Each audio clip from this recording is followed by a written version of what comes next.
Welcome to HR. You got a couple forms that you have to sign out in order to be able to get paid with NPP. So come on, I'll show you. So if you take a look right here, you've got an I-9 form and a W-4 form. This one is for tax withholding, and this one is for eligibility to work in the U.S. Basically, you just need to fill out the entire form. It's just a bunch of personal information. Over here, it's the same thing, personal information, and you can come to HR to get these forms. They'll have hard copies available, and you're also going to need 2 forms of acceptable ID. And like a passport and photo ID or social security card will work well. So this is the number you call to set up an appointment to get fingerprints. It's 323-259-2941. So I'm gonna call him. Hey, I'm a student working for NPP and I need to get my fingerprints done. Yeah, I can do Wednesday at 3. All right. Bye. So this is the number for Emmons. It's 323-259-2657. Hi, my name is Ben Tony. I'm a student, an employee of NPP, and I need to set up an appointment to get a TB test done. Yeah, I can do this week. Let's do Thursday at noon. Or is that, oh, you guys aren't open then? Can we do 2 o'clock? Alright, sounds good. Bye.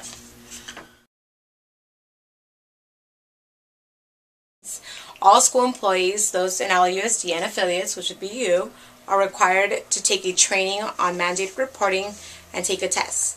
You must pass this test with at least 80%. So this training is an online self-paced class that you will take online at www.mandatedreporterca.com. And you will have to pass this test with 80%, and then we would like you to bring in your certificate the first day that you'll be working at this school.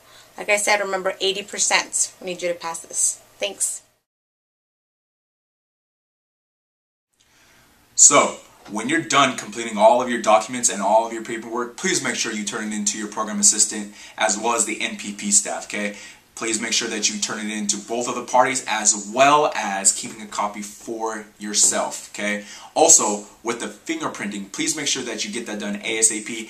They will have that on file so you don't actually have to get that. They will then send that to us, and then we'll make sure that you have everything completed with campus safety as far as getting your fingerprinting done. Also, if you have your TB test and you already had a TB test done within 6 months of your hiring date, please bring in that copy to the NPP staff as well as your program assistant so we can make sure that you have that on file. Alright? If you don't already have that done, please make sure that you get that done. Okay? Because every tutor must have a TB test every single year in order to stay with this job, and that also follows our policies and procedures. Lastly, when you finish your tutoring mandated reporting, please make sure that you print off a copy of the certificate that was completed. Bring that into the NPP staff as well as your program assistant, so we are able to keep that on file, and then also print a copy out for yourself. Please make sure that you make copies of all this for your records, and we'll make sure that we have ours for our records. This is an example of what's appropriate to wear. It's fine to wear shorts as long as they're not too revealing. You can wear a shirt, no spaghetti straps, can't expose like your shoulders and stuff. No hat, closed-toed shoes, check it out. This is an example of what not to wear. Hats, gotta go. Flip-flops, gotta go. Violation! Hey everyone, as you know, we have a very strict dress code policy. So what I'm wearing right now is somewhat appropriate. But if I were to walk into a gear up school or any other of our tutoring schools, I would get sent home. Why? Because of my flip-flops, right? So what I did is I brought my shoes in my bag. So before I head out, I'm going to put these on.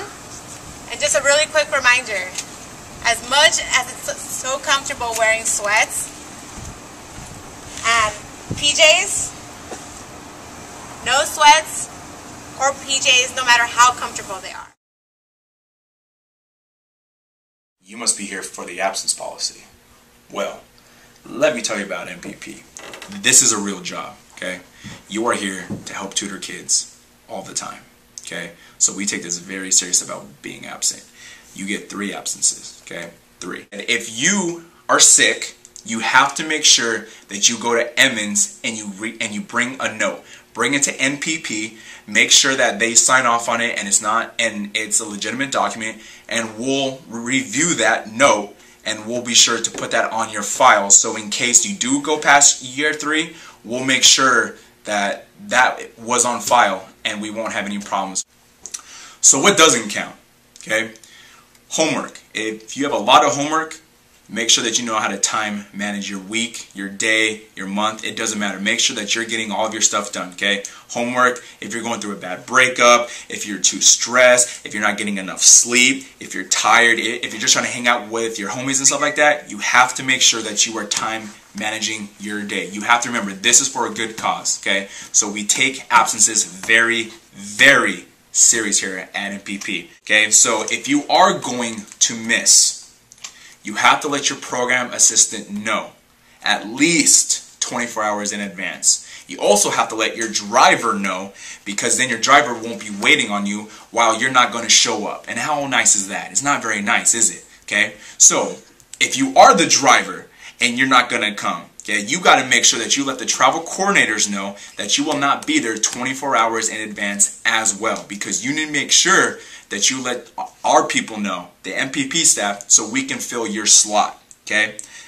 If you happen to miss one time, you'll get a nice email from the MPP staff reminding you about your absence, okay? If you have a second missed absence, you will come in with the meeting with the MPP staff to discuss why you're missing, okay? Lastly, which I hope none of you ever make it to, you'll have a meeting with the director himself to discuss your future with NPP, and that doesn't always sound good, right?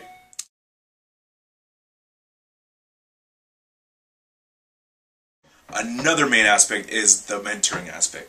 The mentoring aspect is the most important part of the tutoring process. You won't just be tutoring, but you'll also be mentoring. Now, we know that you may be the same age as a high school student or close to that age. So with that being said, you know, as much as you're having fun in college, please make sure that, you know, you keep this professional, okay? It's okay to talk about your college experience, just make sure that we keep it 100% professional and professional only, okay? Now, we know that everybody loves social media, whether you have a Twitter, Instagram, Facebook, Vine, Mobley, Tumblr, Reddit, Pinterest, Google+, whatever you have. Please make sure that you keep it professional and you do not, I repeat, you do not add your students that you are working with at the school site. Please make sure that this is a professional network and keep this professional, but have fun at the same time. It's okay to answer questions about college. It's okay to share your college experiences. Just make sure that you keep it positive and you keep it professional. Thank you. This is how you fill out your timesheet. Come check it out.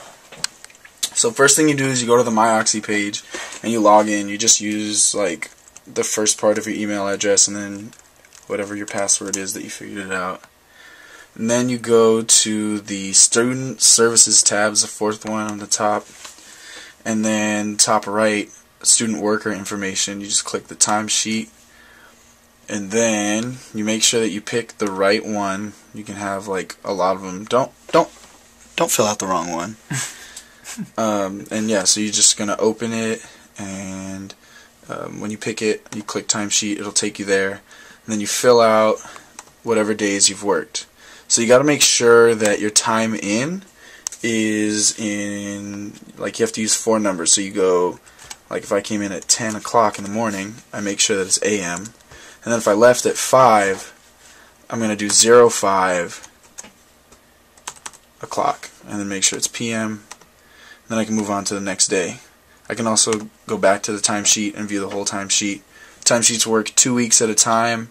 Make sure that you turn in your timesheets on time.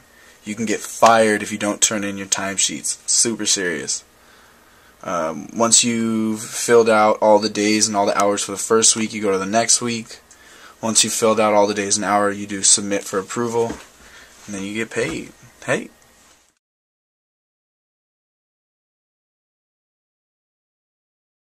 So, when you forget to post your timesheet online, you got to make sure that you come in and you fill out a manual timesheet, okay? So, what you have to do is you have to put your name up there, you write NPP, and then you write the pay period, okay? So, if you forget a pay period, you must come in ASAP, hopefully on that Monday that you forget. Make sure that you write that pay period, and then you have to manually submit what you worked. So, if you work on like Monday, Tuesday, Wednesday, and Thursday from 12 to 5, you would write that in, put down the 5 hours, okay? If you did that both weeks, you write both of those down, add up your total hours, write it here, then you must sign and date that. Then you must turn it into Jesus or one of the student coordinators right then and there. We will look over this, confirm it with your program assistant, then we'll sign off on it, and then we'll turn it in to be approved. You need to get that ASAP if you want to get paid. If not, then you won't get paid, and then you might have some serious consequences to follow.